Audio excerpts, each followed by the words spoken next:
People, how we doing? We're back. Just finished all my exams last week. Got the grades for the last one that I needed today. Honestly, a lot better than I expected. Not gonna lie. I went into all those exams and I was like, whatever happens, happens. And it ended up going better than expected. So there we are. How's everybody feeling? We doing all right? How we doing, people? Let's see. Who we got in here? Santa's Helper, Alexander, Megatron. What's up, people? Oh, people are starting to filter in now. What's going on, everybody? All righty. For those of you guys who are just coming in, if you guys don't mind just dropping a like on the stream, helps get some more people in here. YouTube's been playing with us a little bit recently. What's going on, people? Let's do a little bit of a quick Ortex update before we start getting some people cycling in. We do have new exchange reported short interest numbers, so that's pretty interesting. I know everybody kind of freaked out the last time that we got these numbers, but yeah, let's take a look. So we've got utilization 84.2. They're getting their hands on more shares to lend. We've seen the short interest here at estimated 16.7, and in these numbers right here, 17.93. And the utilization has been much higher in the past. So somehow they have more shares to loan out. But the exchange reported short interest came in higher today. Let's see what was expected. When was the settlement date? The 15th. So let's see. Right around the 15th, Ortex was estimating. So on the 18th, Ortex estimated 16.78 for the short interest, but the exchange 3 days before had it at 18.17. So we're going to most likely get a little bit of a bump in the estimated short interest tomorrow and over the next couple of days. So that'll be nice. That's why when we look at the Ortex data, you really got to take it with a grain of salt, because we really don't know what's going to happen.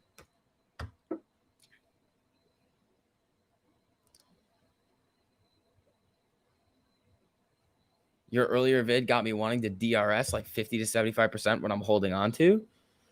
I don't even think I talked about DRS in my video, but do what you want to do, Dave. I'm holding a fun bag. Yeah, guys. Mr. Fishing. Oh, I see a lot of people are saying, oh, we can go over my exam grades too. That'll be funny. Yeah, somebody's holding a fun bag. Somebody's got DWAC bags. Some people are holding other bags right now. Here's the thing.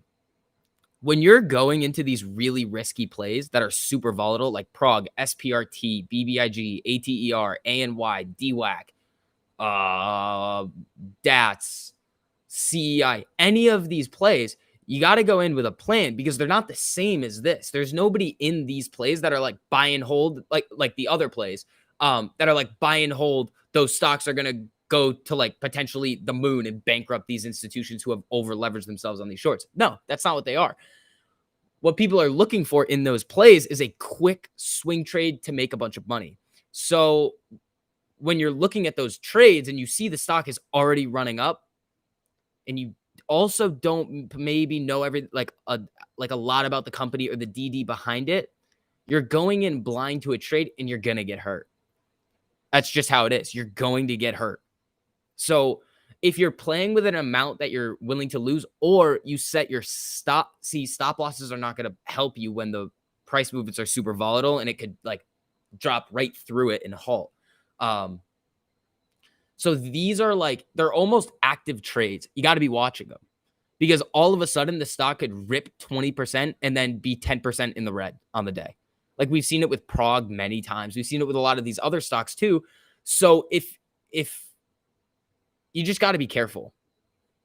Like there's money to be made everywhere, and a lot of that money is eventually going to come back to AMC, GameStop, and it's going to be used for other things too. People can do it with what they want with their money. I just want everybody to be smart. Like when we were talking about the earning strategy, which we can go over tonight if you guys want to.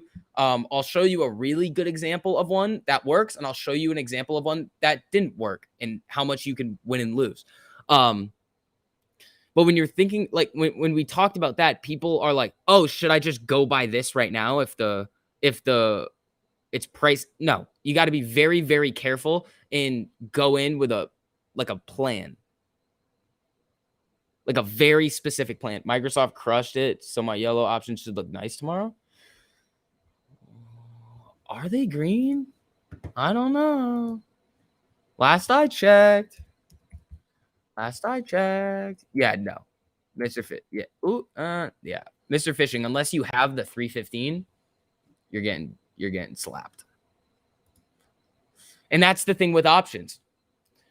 When you are trading options, well, for me it's a little different on AMC. But if you're just trading options, one, you got to have a really specific plan because they're going to move super quick. And two, you got to be willing to lose what you put in because the vast majority of those contracts expire worthless. You can make money before the expiration date, but odds are against you. Let's see. Berkshire Hathaway, I bought a couple shares before the rip. What's going on? Is it Berk A or Berk B? That's Berk A. Hold, what in the... No. This is not... There's no way this is real. I don't know why this is glitching out right here. Well, it's not this. It's this right here. It's glitching out. There it is. Okay, so for some reason in the after hours on Berkshire Hathaway, it says it's up 51%. I highly doubt you can get an order filled right there, but that's ridiculous. Let's go back to AMC. I mean, I wonder if Berk B did it too. No, so that's a glitch. Berk A did not. No. So Wade talked about it. Yeah, it looks like some orders got filled up there, but I don't know. Like 3 shares spiked it. Yeah. It's not options. It's illegal shorts. Trump stock is short almost 100%. No, it's not. No, it's not. No. Utilization 26.6%. No. The highest the short interest could be is 26.6%. Actually, no. No. The highest the short interest could be is 7.34%. No way, Berk A. Yeah, yeah, if you guys don't mind just dropping some likes on the stream, it just helps us get some more people in here. Oh, what's up, Rhode Island? Robinhood puts printing. Yeah. Oh, yeah. I kind of wanted to just buy some puts on Robinhood for their earnings just to say screw you, but it wasn't a smart, in my mind, it wasn't a smart, that was like an emotional trade to buy puts on Robinhood for earnings. Because the stock also could have just randomly ripped, even if the earnings were terrible.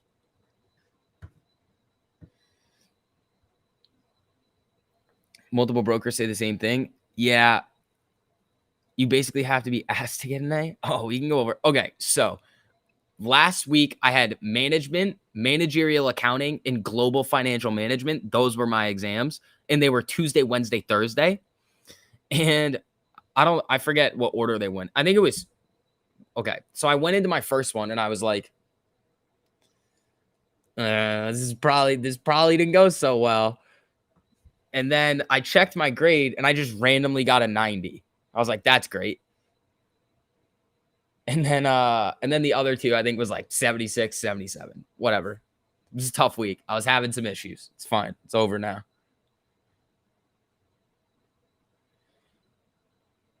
Let's see. What's the over-under for how many grains of salt AMC YouTubers will take tomorrow? I mean, if we're looking at stuff that requires grains of salt, then a lot.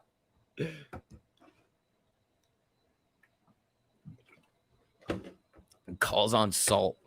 All right. Oh, what's up, Bliss? How you doing?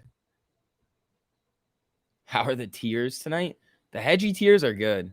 The hedgy tiers are solid. How bad did Robinhood miss estimates? I mean, it didn't do good. But let's get into some stuff. Let's see. Let's pull up the option chain going into this week. Ooh. Okay. I didn't see this before. There's 10,000 contracts at 37. Not really going to do much. What is that? 100? No. Million shares. And half of them 500,000 shares. They buy them all at once. We could see a little bit of a rip. But then 40, still nothing crazy until we get deep into the low 40s. So we would have to rip into like 44 to really see any solid gamma potential. But here's what we have.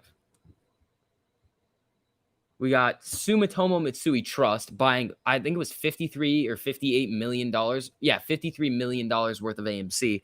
Newly initiated position at around 38. Which, in my opinion, that's even more bullish than a BlackRock or Vanguard adding to their position, because what they're probably going to do is just hold right now. They could hold, they could add a little bit. That's probably what they're going to do. But when we see new money come in, that's what we want to see. We want to see institutions that have found out about what's going on and are like, I'm going to take a shot at this. In this case, a $53 million shot. And when we look at the market beat inflow and outflow, let me see if this is going to refresh a little bit. $61 million worth of AMC was bought according to what's already been released. So this was all Q3. So all of these purchases happened between July and the end of September. So we don't have all of the data yet. We don't have all of the filings, but right now 61 million was bought and only 392,000 has been sold. That's a wild ratio. Very, very bullish so far that the institutions are still buying. Then the other thing is things are about to get very, very interesting.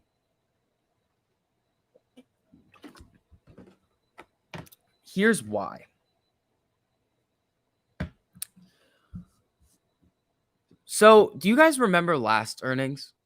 This is what we need to think about. Where there's going to be a lot of eyes coming to AMC very soon.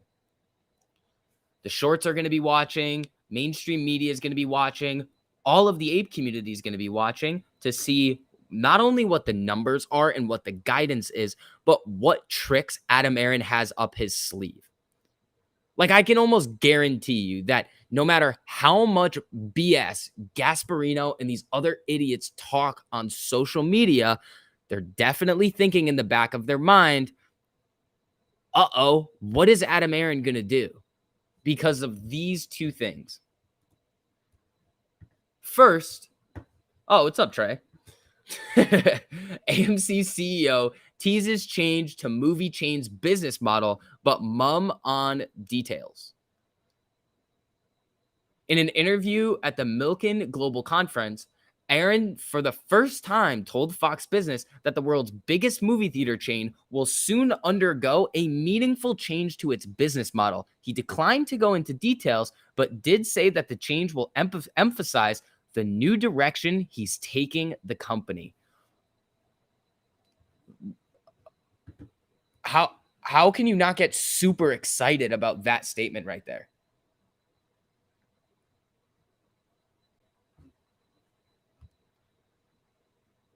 Like, remember last time we had the Say Technologies vote, ended up getting kind of messy towards the end, but we got a lot of good information because he was able to answer questions direct from retail. And all of these questions were things that we actually really wanted to know. And we got a decent understanding of the count. So that was the big wild card. That and the potential GameStop partnership was the big wild card from last earnings. What's it going to be this time? So tinfoil hat, very, very tinfoil right here.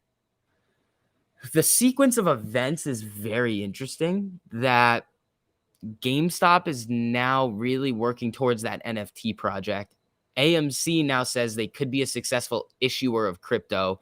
Adam Aron has made contact with GameStop, and we have this comment that says he's going to be taking the business in a new direction.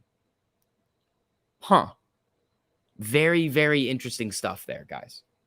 So The tinfoil hat theory is that AMC and GameStop would do something. That's the tinfoil hat. Is it going to be that? Probably not. It's fun to speculate. But what we do know is that there's something really really big coming. So no matter what prices we're seeing on the screen here, like what's changed when we think about this? Like what's changed? Shorts haven't covered in any meaningful way.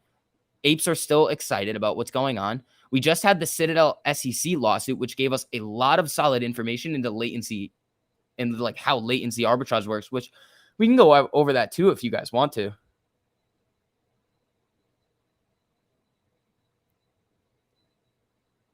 A birdie told me dark pools were getting banned next week. Doubt it.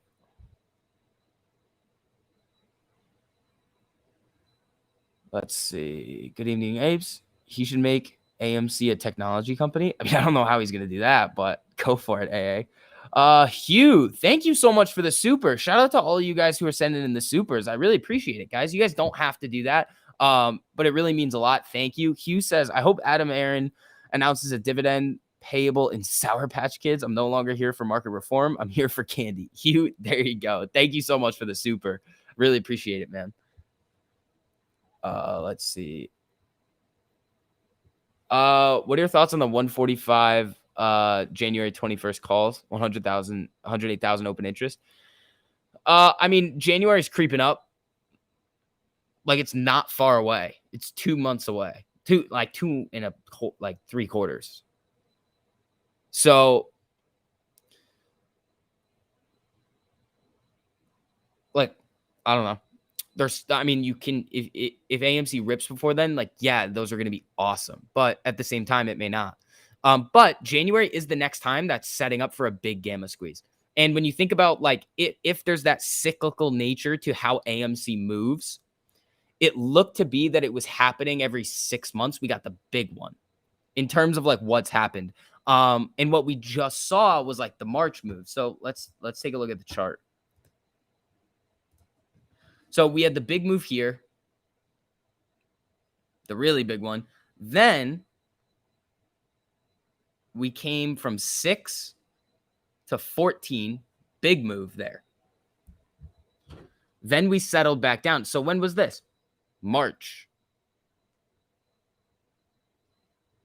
Then April, little bump up, May, June,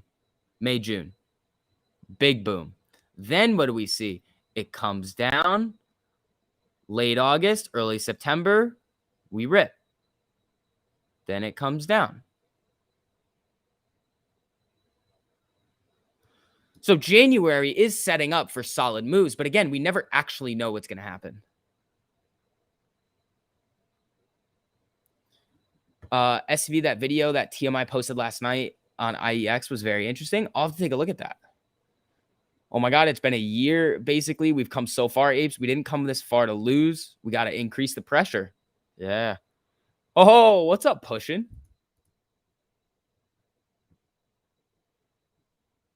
Let's see. If I were to have a tinfoil hat guess, it would be tickets bought with crypto, get an NFT collectible tickets. Yeah. We're not going to get a dividend announcement this quarter. It's just not happening. He told us in the last quarter that middle of next year is probably when they're going to be able to like have paid off a lot of their debt, and then we're good to go. Then they can do it. Do we need that for the squeeze? No. Is it going to probably speed things along if we can issue the dividend and put pressure on the shorts? Absolutely, but we don't need it. Just like we don't need the SEC, because did we need the SEC to release the GameStop report to see what happened in June or January? Did we need all of these new DTCC and SEC filings to see what happened in June? Not really. What happened in June was literally we started to rip. People were buying, I watched Gabe's video, I think it was yesterday, buying the rip. It just pushed it up. It sent a lot more contracts in the money. Some shorts were covering their position. That's probably what's going to happen. We're going to see a lot of new money flow in at some point. And again, what you got to think about is that AMC can move at any time. What were we thinking when the stock was down here? It was oh, morale was low. People were kind of annoyed. And then boom.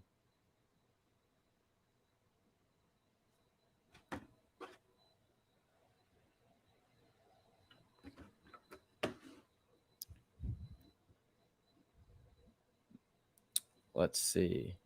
Put those Sheeb tendies into AMC. There you go. There you go.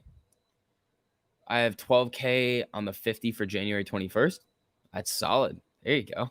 Stock market is rigged. Seems to be that way. Do you guys want to go into a little bit of latency arbitrage stuff and how it works? Let me know. I think that would be productive to talk about.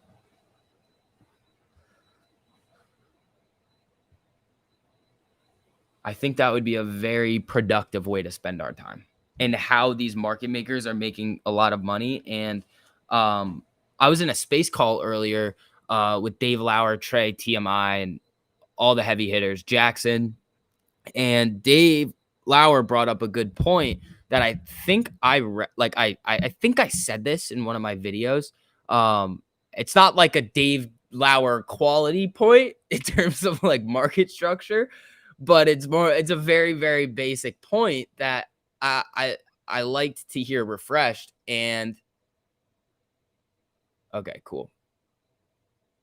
Yeah, tell us how we'll benefit from delimit. 100%.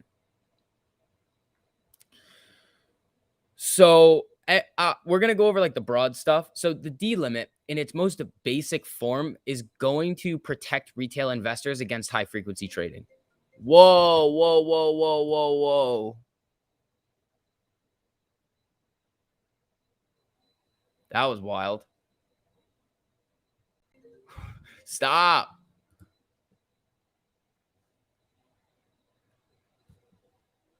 Hold on.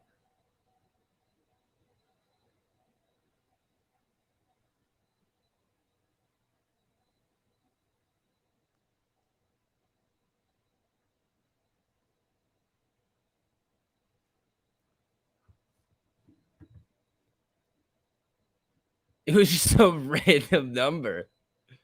All right. What were we saying before the Berkshire Hathaway? Yeah, I saw that.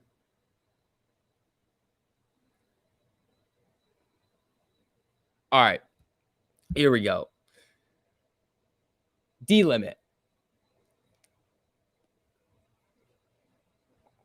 It's basically going to be protecting like people from like against high frequency trading.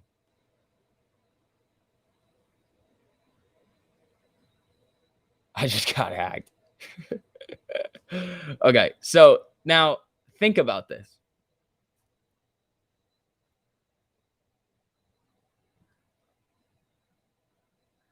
So when you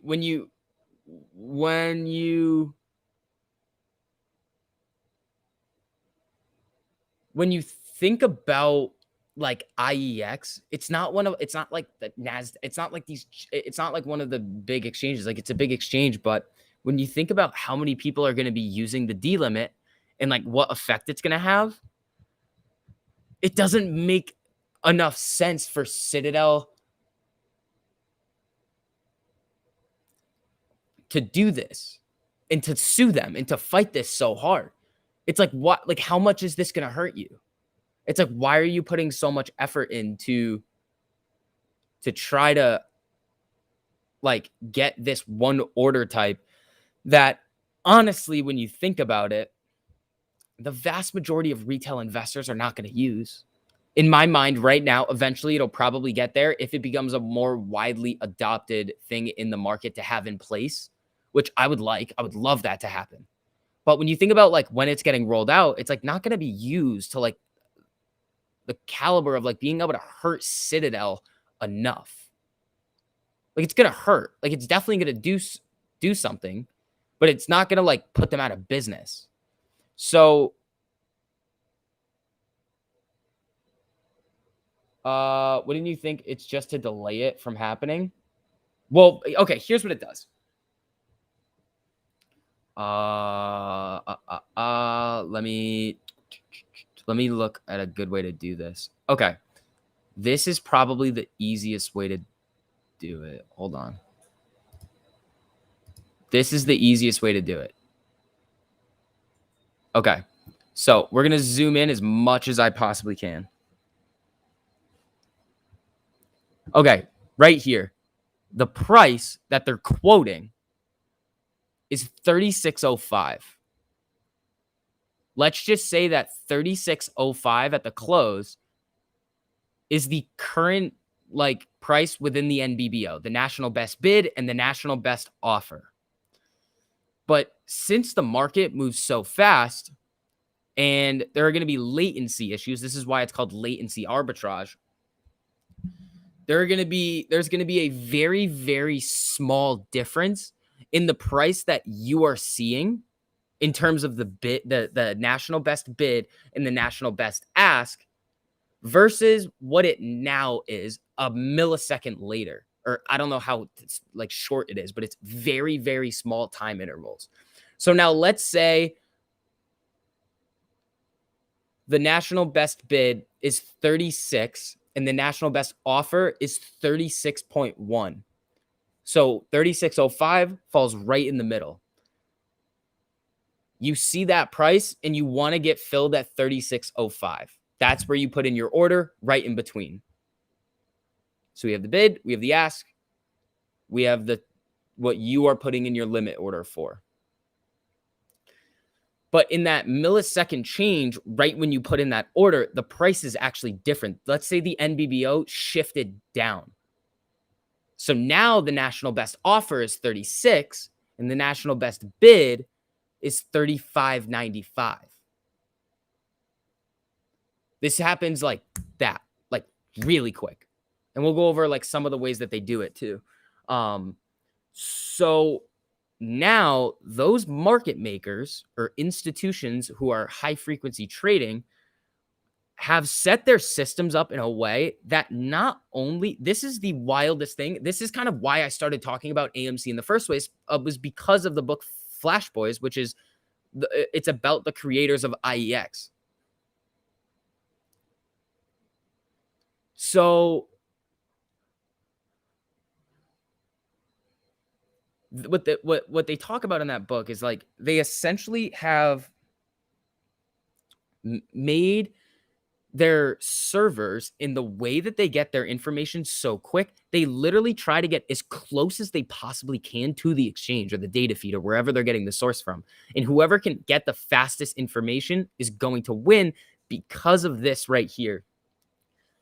Remember when we were talking about the little bit of a spread where it was 36.05 and 36 and 36.10, and you put your offer in at 36.05, but now the national best bid and offer is 35.95 and 36, but you are still seeing the quote of 36 and 36.1. Well, that's not actually what it is. When you think about it, that's not actually what the NBBO is. And I think the term for it is the price is stale. That's what Dave Lauer put in his tweet. That's the term he used. So it's no longer reflecting the current NBBO, but it's just due to the data not coming in quick enough. But those who have the data can then go out and buy shares at the actual NBBO. So let's say 35.95, and then sell it to you at 36.05. Making 10 cents. It's not that big. I highly doubt it's that big of a spread. 10 cents a share is a boatload. If they could do that, they'd be gajillionaires. But that's essentially what's going on. Imagine you're trying to compete against somebody in a video game and they have super, super high speed internet connection and you're lagging. That's essentially what it is.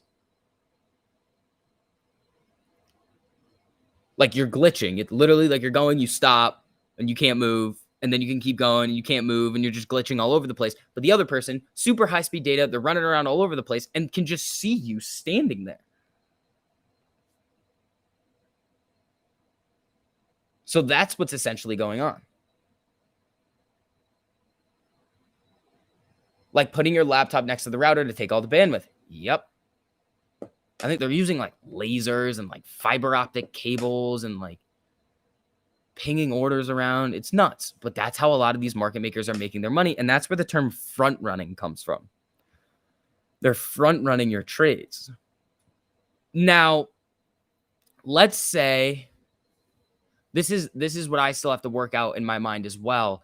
And this might be where the counterfeit or the legal naked short comes from. Well, we just went over an example of when the NBBO shifts down and they can make money by buying shares and selling them to you. Well, what if there's a buy order in? Oh, it just wouldn't get filled, most likely. So there'd have to be a sell order and it would come up. That's what, okay. So the other side of it would be there's a sell order and then the NBBO shifts up. So then they go out and short and then buy it back at your price. So they make that tiny fraction again on the other side.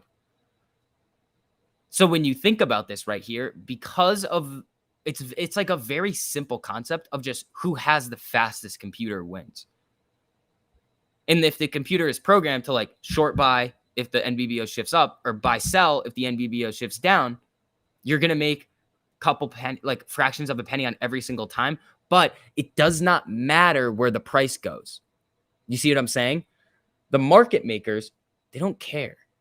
They're like, the stock can go up, the stock can go down. As long as it's like within the boundaries of the market and not like a GameStop AMC situation, as long as there's volume in the market, they're making money. Now, tie this into payment for order flow. When Citadel goes to Robinhood and says, hey, we're going to pay you this amount of money to send us those orders, they're paying Robinhood a fixed amount for the ability for them to make a lot more. Does that make sense to everybody? So this is what they're doing essentially.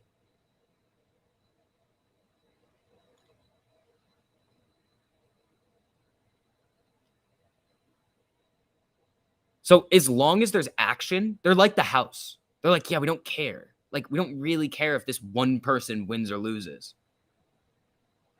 As long as there's people in the casino, we win.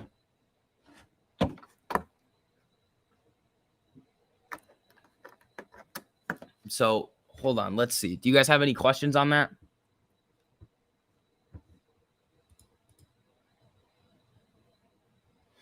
If you use a segmented portion of the fiber optic structure, it's actually like the difference between them being in a 100-mile-per-hour HOV lane versus us going 75 in the interstate.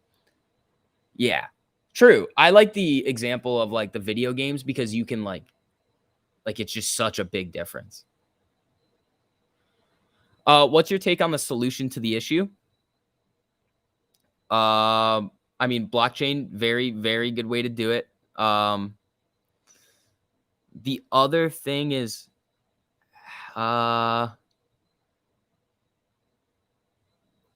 see,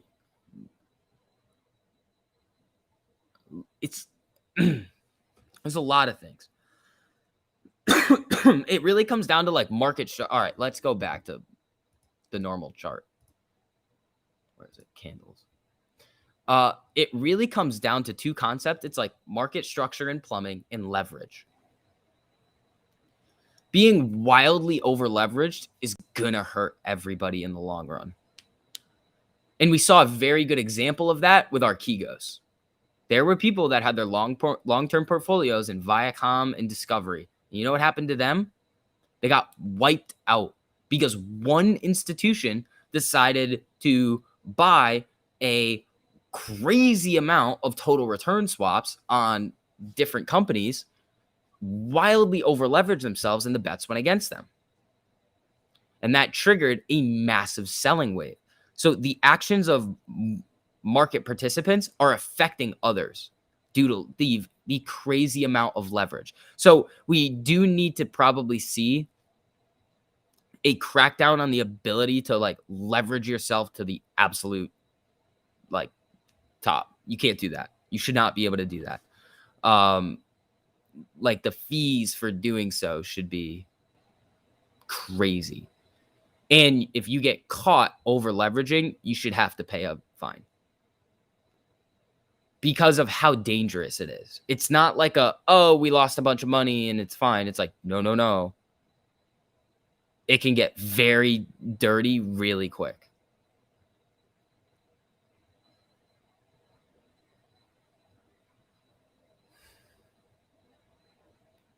Let's see. Exchange reported AMC new short interest in days to cover increased.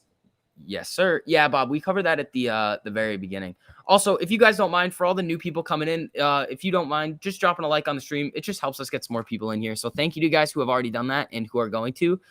It just helps us out, and it's free. I feel like we're really close for the next run up. I remember the price went down before the June run. Yeah. It also went down here too. This is the thing. I think so when you think about like the cyclicality of it before like a big pop, well, we just had this, I believe. We just had this March move. Now we're back down here. We're going to bounce around, do our thing. And then I think January could set up very nicely. And guess what? Not that far away. And you never know what can happen between now and then. We could have some awesome news come out that can trigger the next move up.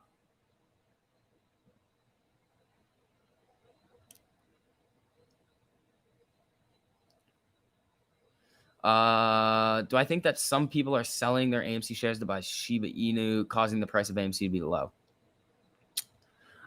Okay, I think some people are, but I don't think it's enough to actually cause the share price of AMC to drop. People are definitely doing it. They can do whatever they want with their money. It's like, if you don't trust the play, like, don't be in it. That's kind of where I'm at with it. It's like, if you don't fully have conviction in what you're holding and know exactly what you're holding and why and what your plan is, it's like, why do it? It's like, if you're going to freak out all the time over that, it's like, that's not healthy for you. Consider they'll delay the delimit order for long. No, I don't think so. I think the SEC already approved it. They're just suing the SEC over the approval of it.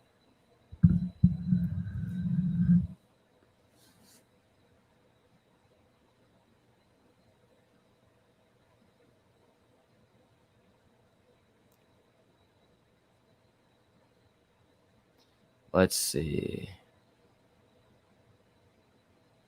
Gonna be that guy. Our buying power is divided all over the market. Prague moved like 22 million in DWAC. What DWAC did first couple of days, always something shiny. Yeah. People are gonna do what they want to do. If they're gonna make money, they're gonna make money. Will it come back to AMC? Maybe, maybe not. But it's the same concept of like what we were dealing with before about like people can spend and do whatever they want with their money. It's like, if they have extra money in their account and they want to trade as well, it's like, go for it. Have fun. Learn. Because guess what? After AMC and GME are over and you still want to be in the market, would you rather have the experience and the learning and the knowledge of like being able to trade, or do you want to just sit here and watch one ticker all day long? That's kind of where it's like, it's not going anywhere. Like, nothing's changed. It's like the market doesn't, this is like a harsh thing to say, but like, the market doesn't care about you. They just don't care about you. It's going to do what it's going to do. If it's going to screw you over, it's going to screw you over. If you enter into the trade and YOLO your money into it and it drops, you knew the risks. Now, are you okay with that risk? That's what you really got to ask yourself. It's like, are you okay with that risk? If you're okay with the risk, have at it. Go for it. If you're not okay with the risk, then you got to rethink your strategy. Joan, thank you so much for the super. Really appreciate it, man. What's your take on Hey Pixel's Hey It's Pixel argument against AMC? I haven't seen it.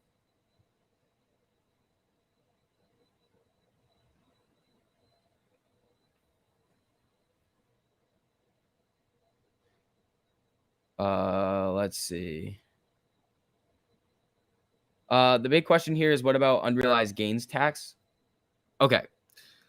I think I haven't read it. I have not read the proposal, but from what I've heard, the unrealized gains tax is getting misunderstood.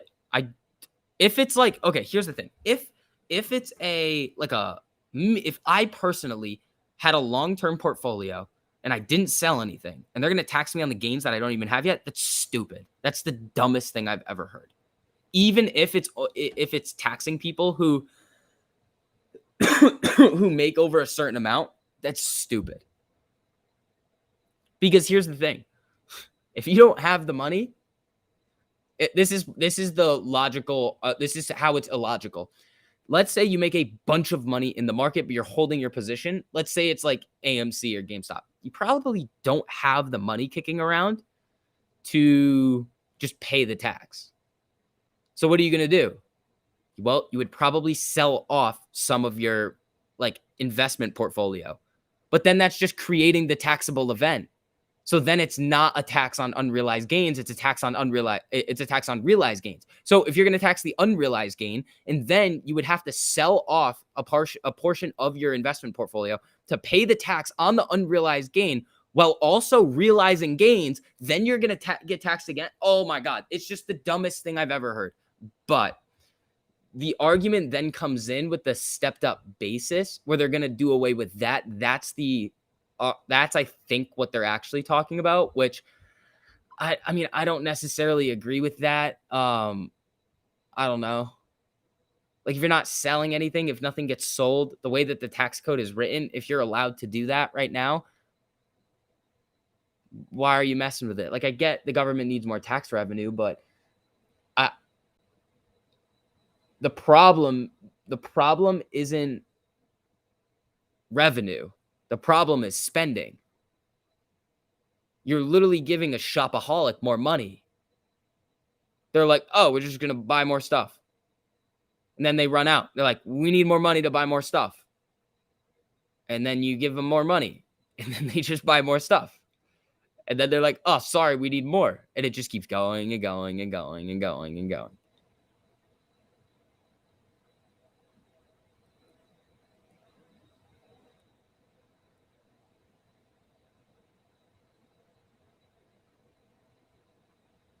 It only affects rich people, so I'm not worried about it. They're not going to tax retail. Crazy. Okay. What if you make a bunch of money on AMC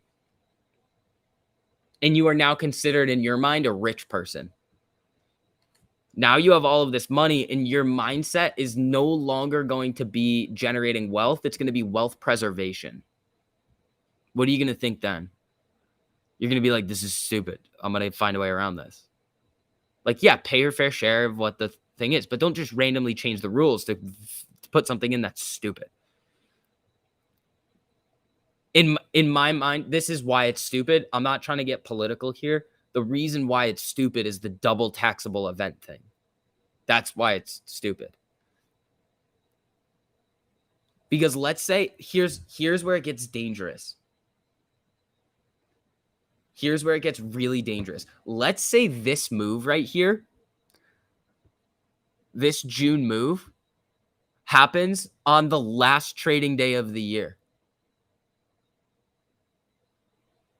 Okay? Let's say this move happens the last day of the year. You end the year at a crazy high amount in your portfolio. Then the stock, let's just say it's like a DWAC or like one of these stocks like a pump and dump, where now you technically have a gain, like an unrealized gain of a crazy high amount of money, but now it's not worth that. Does this make sense? So it rips. Now it's 2022 and the stock is now at 39, but it was just at 72. You would have so then you would have, if it's that, you would then have that unrealized tax liability of what the price was when it was way up here, but the stock's trading here. So then you would have to sell again down here to pay the unrealized gains tax, but then you realize gains and then have to pay taxes on that. You're getting double taxed. It's that would make no sense.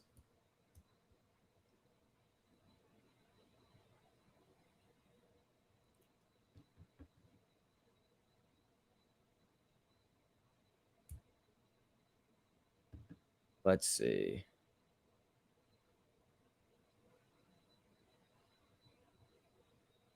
I'll worry about taxes after I actually make some freaking money. Yeah. How about that? Go for it. Oh, what's up, Fuzzy? Fuzzy, I haven't gotten the 3D printout yet. I went to go look and I didn't get anything. It was just stuff that I had ordered. Change the subject. Fine.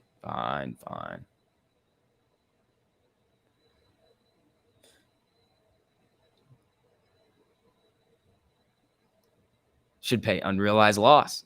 There you go.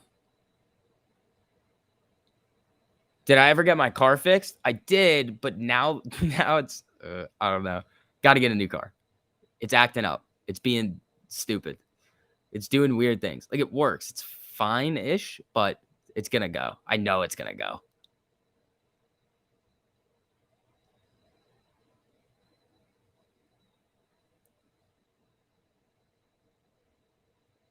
Shiba's about to break out. Was it the spark plug? I don't think so. I'll check the tracking number. That stinks. You should have it. Fuzzy, yeah, thank you. What's wrong with it? Lots of things. What do you think caused the rip? Do I drive a Porsche? No. What do you think caused the rip earlier in AMC? I don't know. I was in class when it happened, and it's the class I can't have my phone in, so I was not around for it. I didn't see anything. I checked after. I didn't really see much on this.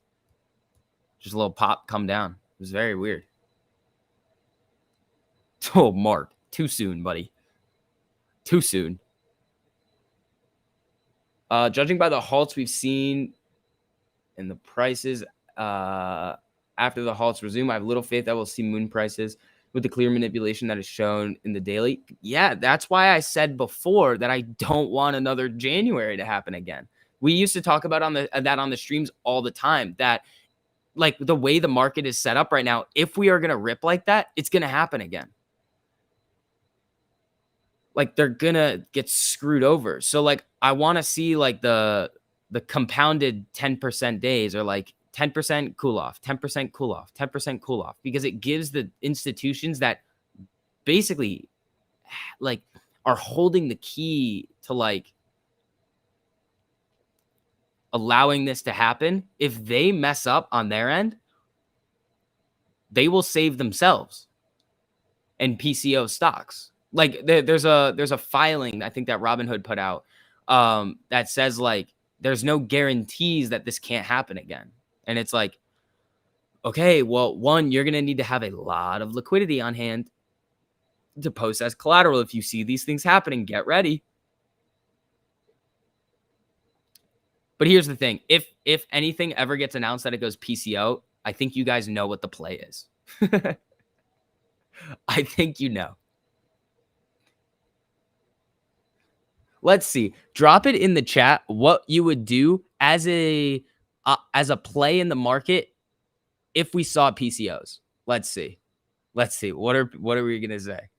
What do we got?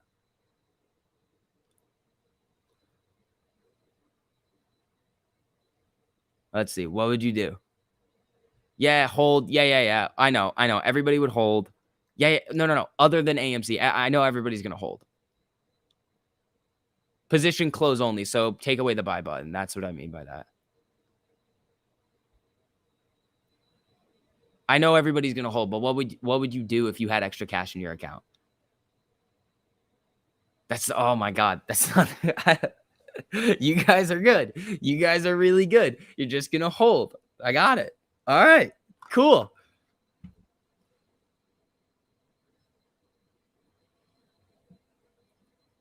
Buy more. That's not. No. That's okay. You guys aren't getting the point. You guys aren't getting the point. Nobody's said it. Invest in blue chip. That's not the. Nope. That's not the point. No. Nobody's gotten it yet. Buy once PCO is off. That's also not that's not the answer I was thinking of. Nobody's gotten it yet. Oh, somebody's getting close. Hey, Carl is the winner. Carl says puts on Robinhood. It's probably what I would do if they'd PCO again. Buy the dip. You guys went right to I'm gonna hold. I'm gonna buy more. It's like awesome, guys. I got it. We know. I thought that was like already like. I thought that didn't need to be said. Like everybody, like yeah. I know everybody like in this chat at like like 7:50 on a Tuesday night is gonna hold. I know you guys are legit. I was thinking about like another play. Like what would you do like if Robin had got off the buy button? But all right, cool.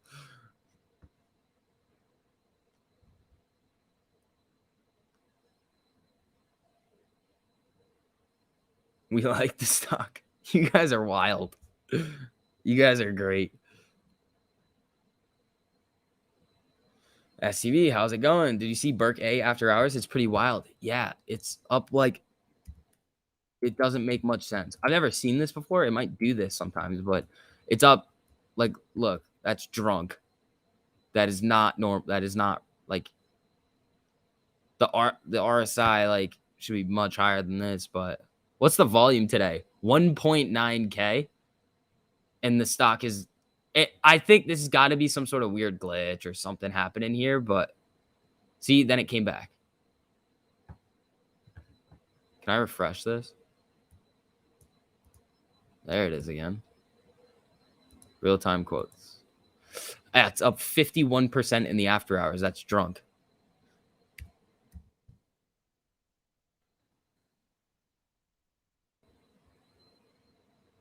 Shiba's running. There we go. Congratulations to everybody who's in on Shiba. Oh, what's up, Nepal?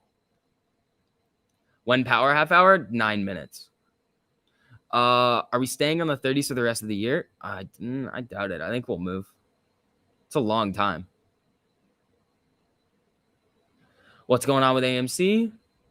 Just a FOMO dumb guy holding your bags. We're just waiting. Honestly, we're kind of trapped in this range here after the last run up. We've seen price movements to the upside, price movements to the downside, but we haven't seen anything that's broken us out of this, like basically channel yet. Like we haven't seen like a strong enough break and like the stars align. That's what you got to think about too. There has to be like a couple of different things that need to come together in order for the next big run up to happen. One, we're going to need to see the option chain. Two, we're going to need to see FOMO. Three, we're going to need to see some decently high short interest, which we have the short interest right now. If we start to rip, then we'll get the FOMO, but we also need the option chain to set us up for it. We need to see like another 200,000 contracts in the money. And with AMC options continuously getting cheaper, it's easier for retail to buy further out expiration options. Now, you can think whatever you want about options.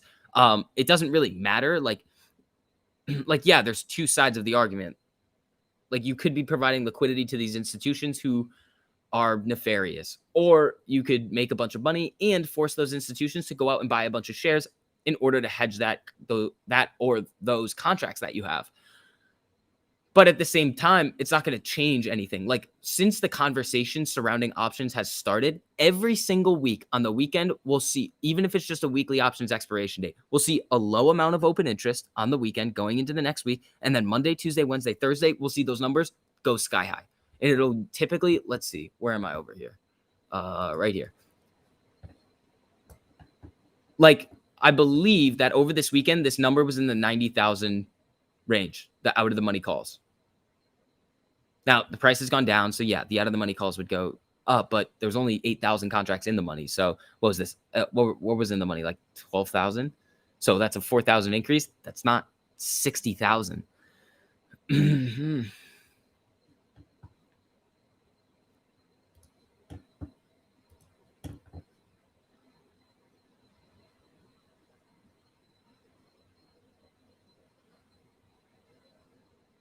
Just send you another DM. Thank you, Fuzzy.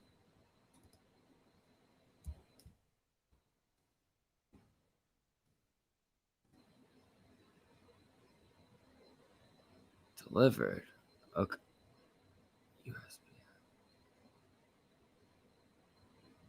Okay, Fuzzy, I'm gonna have to go get that. I think I know where it is. Okay. They didn't, I don't think they, yeah, okay, I know where that is. Thank you, Fuzzy. Prague versus AMC. I'm picking AMC over the long term all day long. Prague doesn't have the community backing behind it, and it doesn't have the DD and the research and the people that are talking about it in the way that they talk about AMC and GameStop. I think the DD on AMC and GameStop over the long term and how high these stocks can go is better than Prague.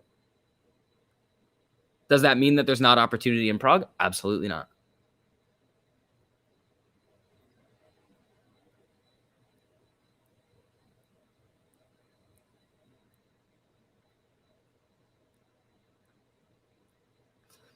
Don't think he got awarded 225. I'm not sure.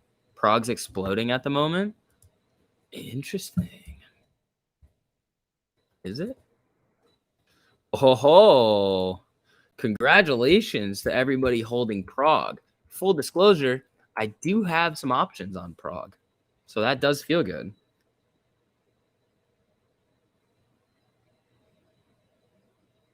Get pissed and watch YouTube? Hey, man. Gotta do what you gotta do. Will Adam Aaron drop those 25 million shares in January? What 25 million shares? There's no shares left. There's like 46,000 shares. He doesn't have 25 million. If they want to do another share offering, we have to approve it.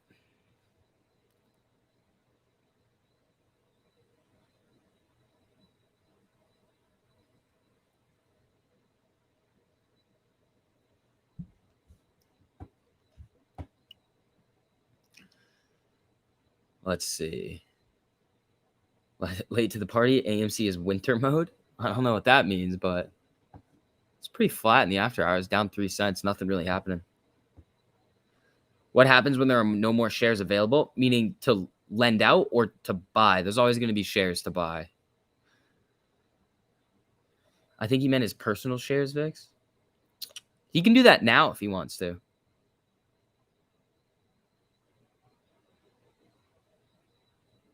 He can sell now. Oh. What's the best estimate for when the squeeze will happen? Nobody knows.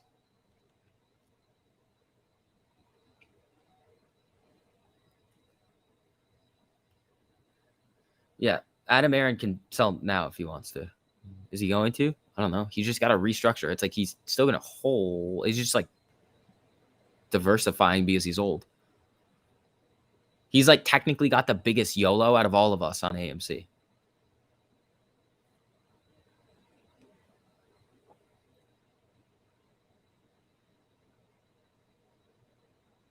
I'm freaking holding these Prague shares into tomorrow. F it. Ian, there you go, man. Yeah, Prague's ripping. Okay, let's see. Show of frogs. Everybody drop a frog emoji in the chat if you guys are bullish on Prague or if you have shares or options of Prague right now.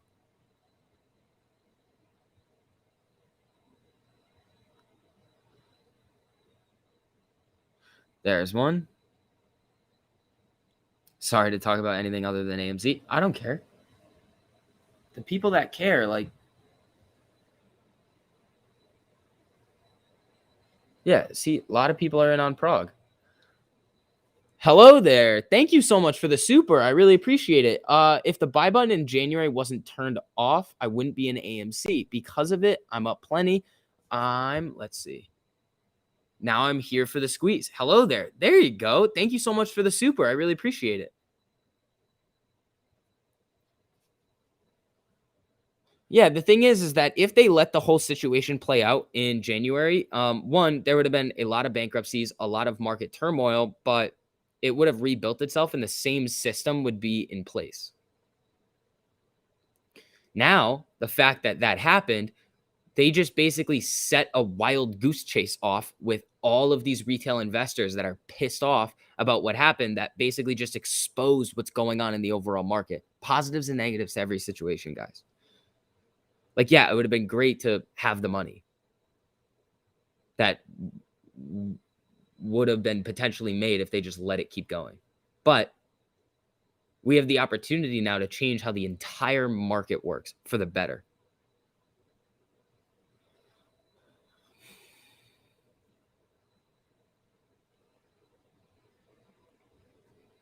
Thoughts on Doma? Yeah, I don't have it.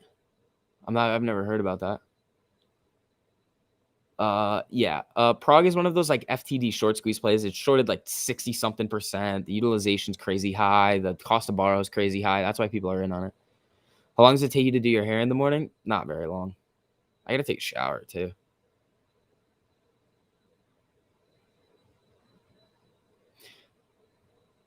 Prague and Shib are making me money for more AMC and GME. Queen B, there you go.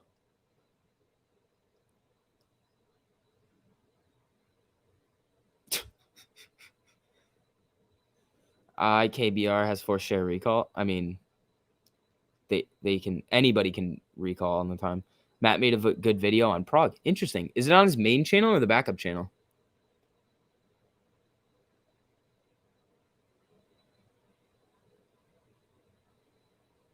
Hey, it's Pixel says the squeeze won't happen because they already covered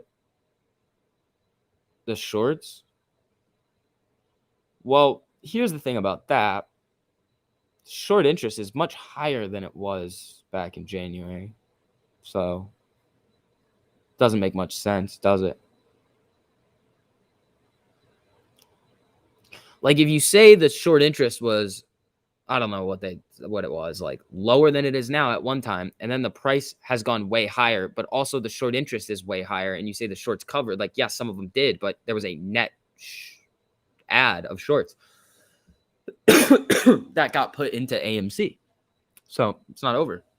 And anybody who's gonna like come at other people for like investing in something and doing their own DD, it's like screw you. Why do you care? Like, why do you care? Like, if a bunch of people are wrong on the internet, okay, then that's your opinion, and why does it affect you? Like, that's really what it is. It's like, okay, if you're that against it, it's like just short it then. It's on Coors Light. Interesting.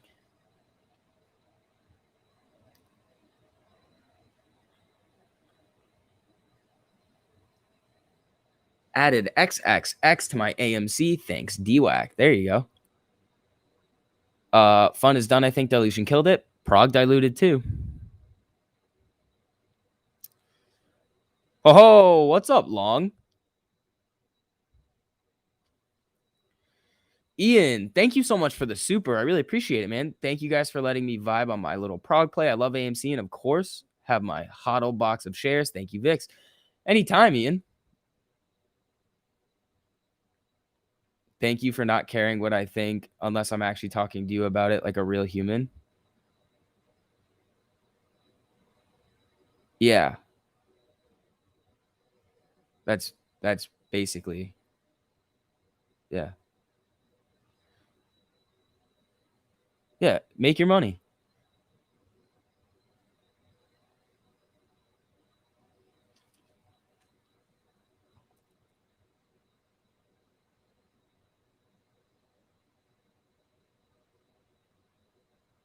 Let's see. GSAT. I haven't looked into it. I don't really have an opinion on that one.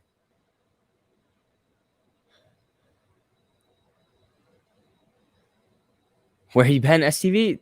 Lots of exams and stuff going on. But we're back. We'll be doing a lot more of these. A lot more. Did you hear about the cyclical theory? Oh, yeah. Thumbs up, check. Yeah, if you guys don't mind just dropping a like on the stream, it just helps us get some more people in here. Thank you, guys. Let's see. You sound like you're irritated. I'm good. I'm fine, Shimu. I think I'm good now. Short the VIX stock market terminology. Yeah.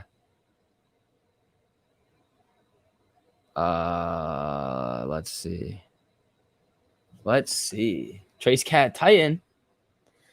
AMC doesn't have investors. It has family. Toretto voice. There you go.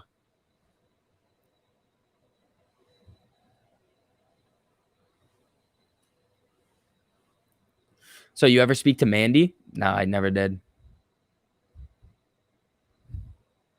40 hours of research a week and countless hours implementing your research will get you sounding pretty tired. Yeah. And then you have to take a bunch of exams. And then you got this whole other big thing you got to deal with. Oh, I don't know. I think we're good now. Tesla's only up due to Hertz buying a bunch of Tesla cars. Interesting. What is this DWAC thing? It's supposed to be Trump's new social media platform. Okay. Okay. There's two reasons why I called it short the VIX. One is when the VIX basically moves inversely to the S&P 500. So it's like a measure of volatility. So if the VIX is going down, it means pretty much everything else in the market is going up. So it's bullish. The second, it's from like a TV show. There's like a TV show called Industry. And at the end, there's like a cool scene where that line is said. So that's kind of why I called it that. But I like it. It's pretty cool. Something was sus about her. She didn't even know her own age. Yeah, a little bit. A little bit. You can do it. I know, Josh. I know. DWAC buy or no? I honestly have not looked into it. Didn't look at it. I was busy when it was running. I was real busy when it was ripping, so I couldn't really.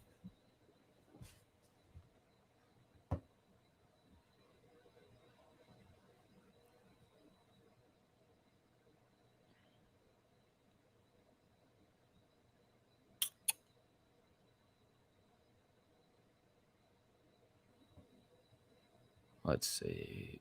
Trading 212 lending out shares in the UK. I mean, yeah, they probably are.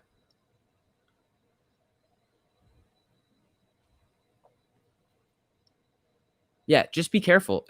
Where's the liquid IV? It's here, but I need to refill it. Need to get a refill. Also, it is power half hour, guys. So if you wanna go a little wild, you can. I'll allow it.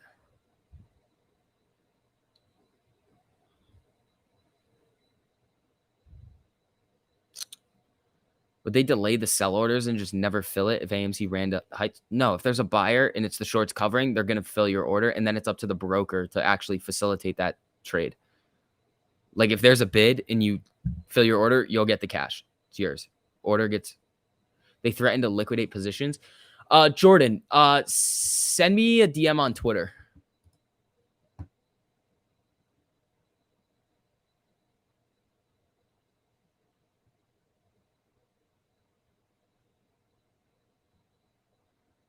Hold on. Let's see.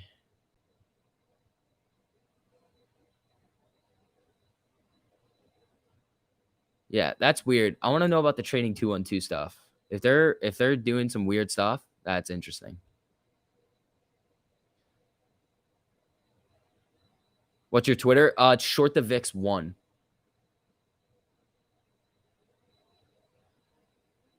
What am I watching? I'm watching you, amazing podcast clips. I'm watching you. I see you right here. I have 2 screens. So like this screen's right here with like what you see, and then other screen with all you guys.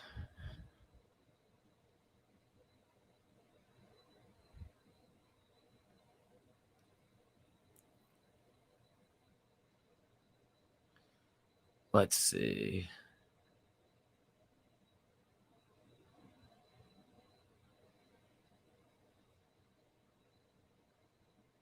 The halts. I mean, you can literally just the stock doesn't have to trigger halts. Like it's the halts are just if it moves a certain percent in a small amount of time. Like if we are going to see like MOAS and like very volatile price moves, you got to be prepared anyway for extreme volatility, partially due to halts, partially due to like, let's just think about this. The shorts, once we get into like MOAS territory, when there's going to be a lot of buying volume, it's not going to be like continuous buying volume. It's going to be like, think of if you have a hose or like like where the hose connects to on like the side of a house and you turn the thing and the water comes out.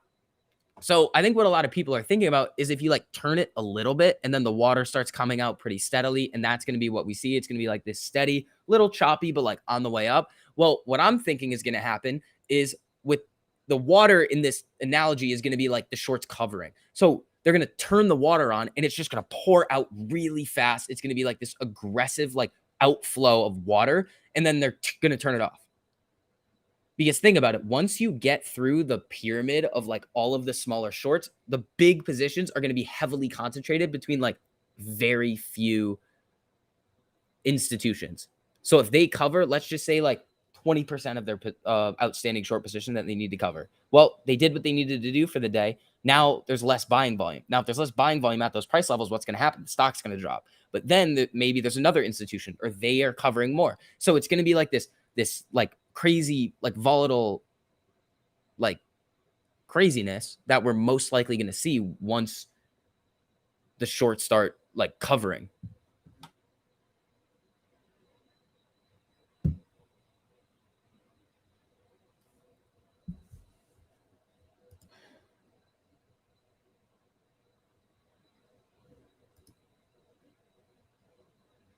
Let's see.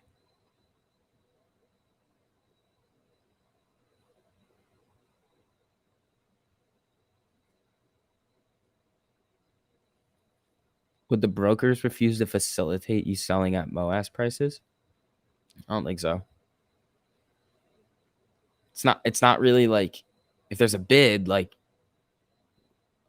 they're gonna fill the order. Like if there's a bid, like if there's an outstanding bid and there's a national best bid and offer, you're gonna be able to trade.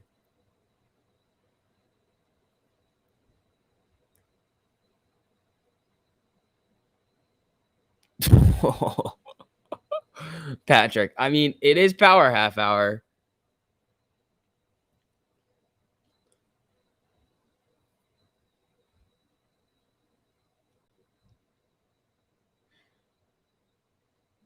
Let's see.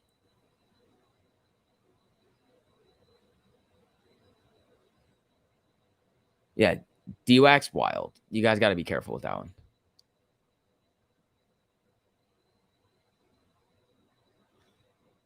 Oh, Ian, see you later, man.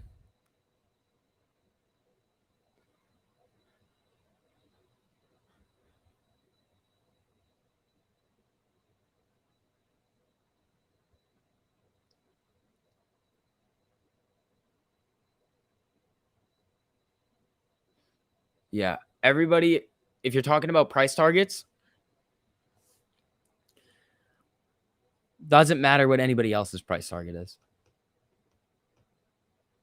Like if anybody in this chat could have their own price target of what they need or what they want from this. That's it. If they can sell around that price target, higher, lower, but get around that average price target, they win. Are you going to be upset if it goes much higher? You might, but you also probably made a crap load of money. So don't base your decisions about what you're going to do with your investment off of what other people are saying as a price target. Just one Elon tweet about AMC. I don't want that because he could just come out the next day and be like, nah, not for me. When you put in a limit sell during high volatility and the stock gets halted, can the order still get filled? No, because the trading has been halted. So if the order does not get filled before the halt and then the stock gets halted, then it won't get filled until maybe after the halt if there's a buyer for it.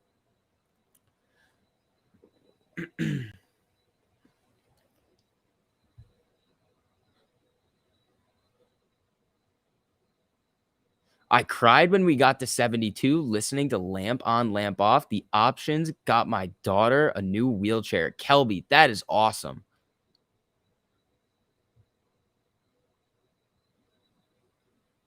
First time in your live stream? What's up, STV? What's going on, Kelly? Thanks for coming in. Check Twitter. All right, Jordan. Lent out shares, 84%. Yeah, that's around what the utilization that we're seeing is at, right? 84. But this is DWAC. In total, what are they saying here? 84.2. Trading 2 and 2's got an 84.3. What's this next one? Can I opt out of share lending? No, once agreed to, the share lending cannot be discontinued. If you decide to opt out, then you'll have to liquidate your holdings and request account. account closure. Where is 212? In the UK? Or is it Canada?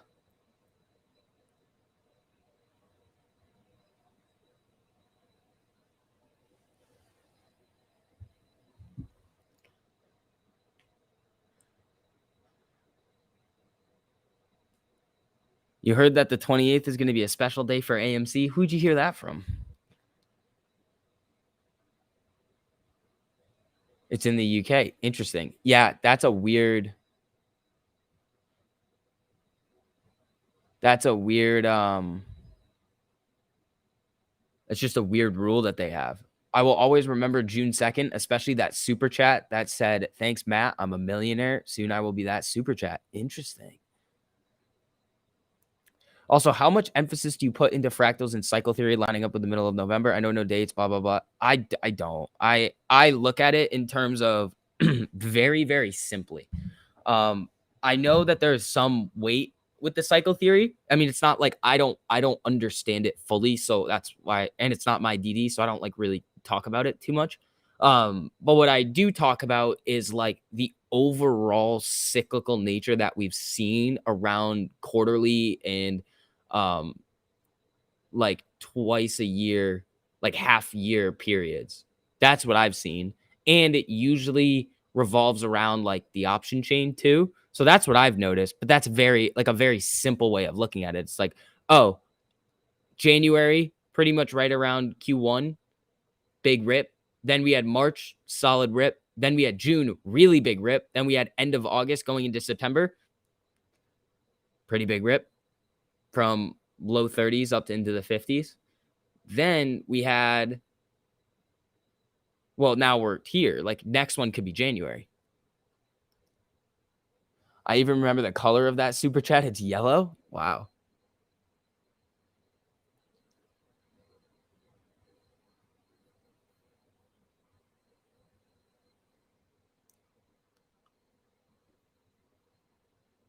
It's August 92nd, right? Yeah, I think so.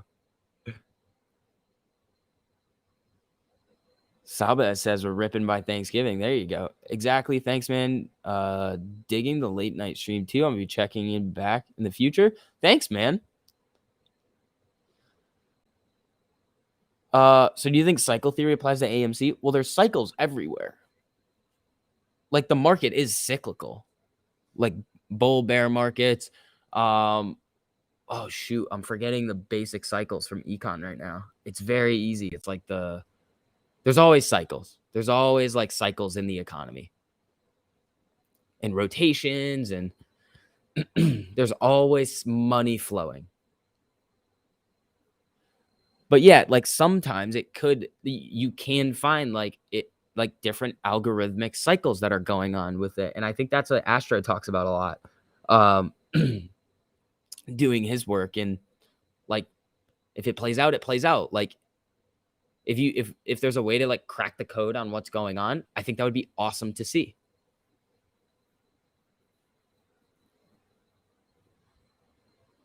I just think about it in more basic terms, just like, okay, well, we've seen big moves around like the quarterly periods and the half year periods. And I think that, and I think that applies. Like, I think that's the most basic way of looking at it from my understanding. And it makes a lot of sense.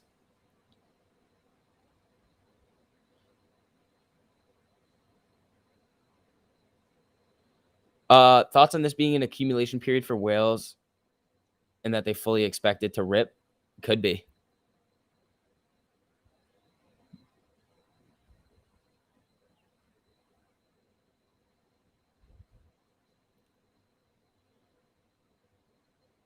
Okay. So from the SEC report, in terms of the deep in the money calls, when you buy a call, it's the right to buy.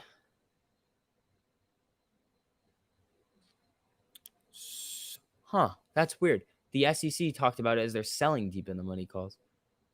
Then they buy the synthetic long. Yeah, that's a weird one. That's a weird one.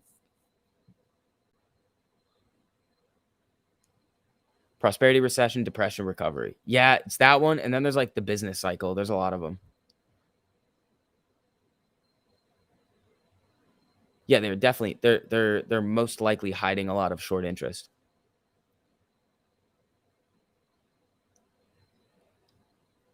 I have not gotten much sleep over the past couple of days, guys. Not gonna lie, not been sleeping. So is it? No, they would go deep out of the money puts, I believe. Deep out of the money puts would cost them nothing. There's a lot of ways to do it though. It's like deep in the money and out of the money options. Either way, like there are strategies surrounding all of it to hide short interest or to create synthetic shares or like synthetically short.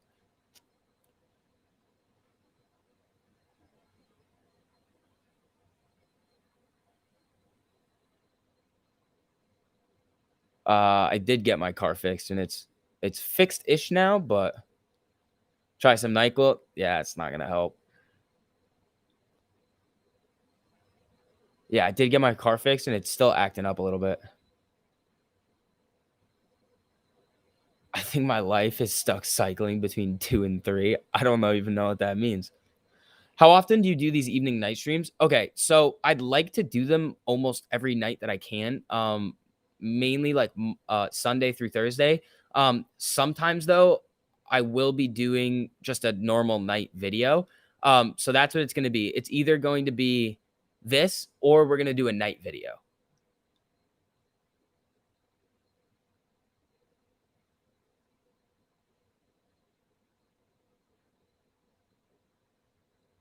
What happened with the car? It cost me a lot of money is what it cost me. That's what happened with the car. That's what happened with the car. Advil PM will give you the best night's sleep ever. Trust me, not gonna help. Oh, guys, also, this is pretty cool. Tomorrow morning at 9:15, I pick classes for the last time for next semester. After next semester, I'm done. That's pretty cool, huh? You should get a massage, take some melatonin, and get some rest. Thank you for taking the time to answer my questions. Kelby, anytime. Mr. Fishing, I think that would do the opposite.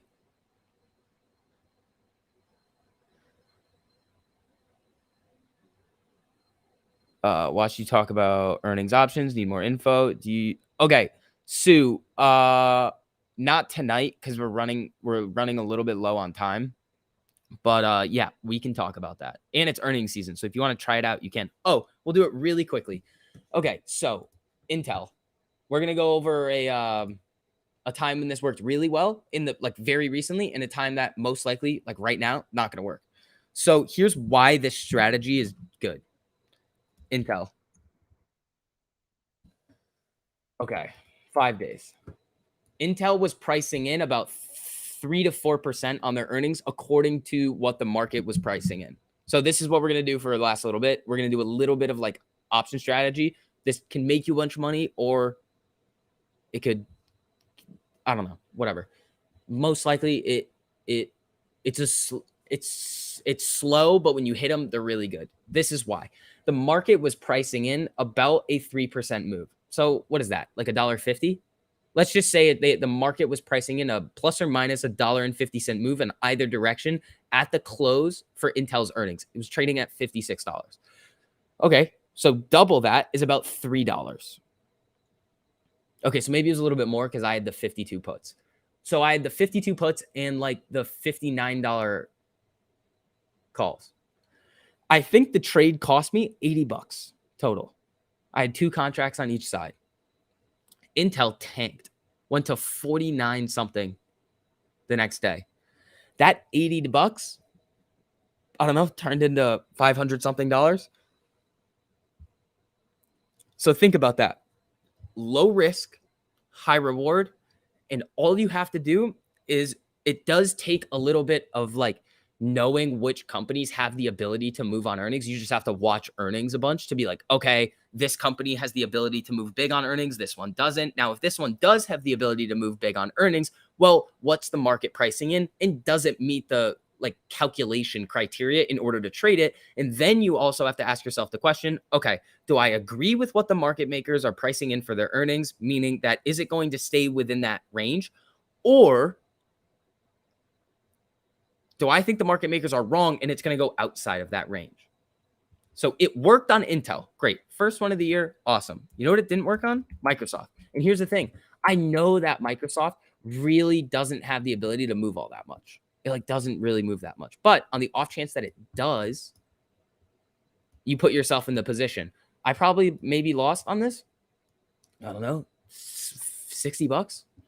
But if it hit, it was going to turn into like $500. This is why this strategy is good, because you're risking a very, very small amount of money, but you have you have math behind it. It's like a calculation of, it has to do with like standard deviations and like price movement. You're like playing the 2 standard deviation move. So if it moves outside of 2 standard deviations, you make a bunch of money. And when you think about this, if one of them is 1,000% gain, well, you really only need to hit 1 out of 10 in order to just break even. Most likely, if you know how to trade these well enough, and you're looking at like all of the different stocks that are like out in there, like Apple, I'll probably do it on Apple too.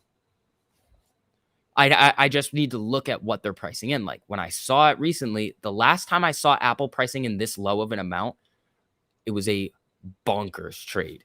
It was ridiculous. I've hit a lot of big ones, but you also lose a lot too. That's why this trade is interesting, because it's not meant to work all the time.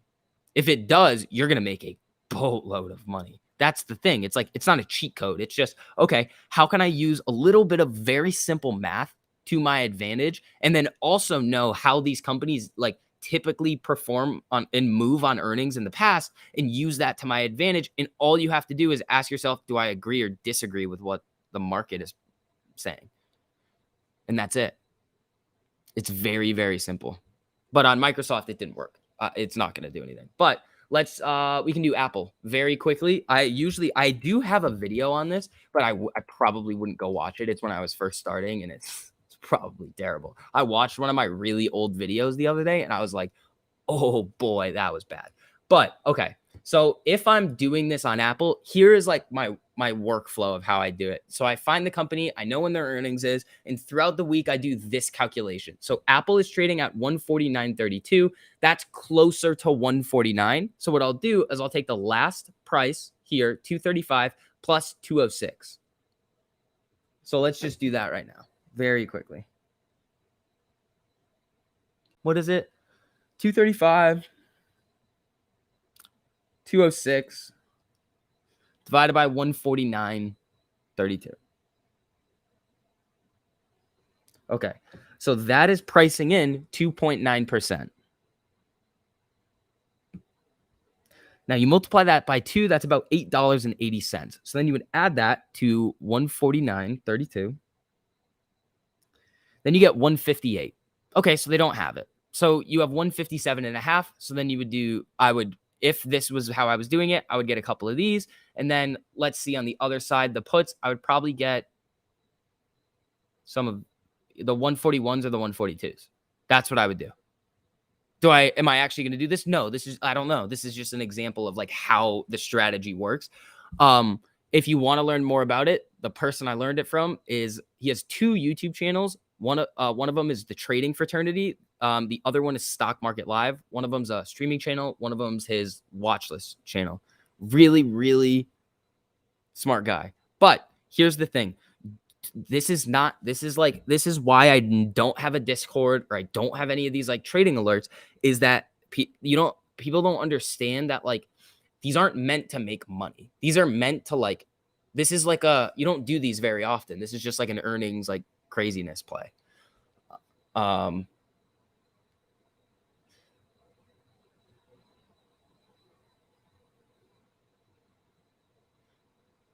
Yeah, no, you always trade small with these. Like I will never, unless I'm like filthy rich, I'm not going to play like big money on these, because it's not worth it, because you can go on a streak of like earnings, the companies just don't move. They just don't move. It's an iron condor season, and they just stay within the ranges. But yeah, that is going to wrap up the stream for tonight, guys. Thank you to all of you guys who came in and were hanging out and dropping likes. You guys were awesome. So I'll see you guys tomorrow, hopefully. And yeah, later.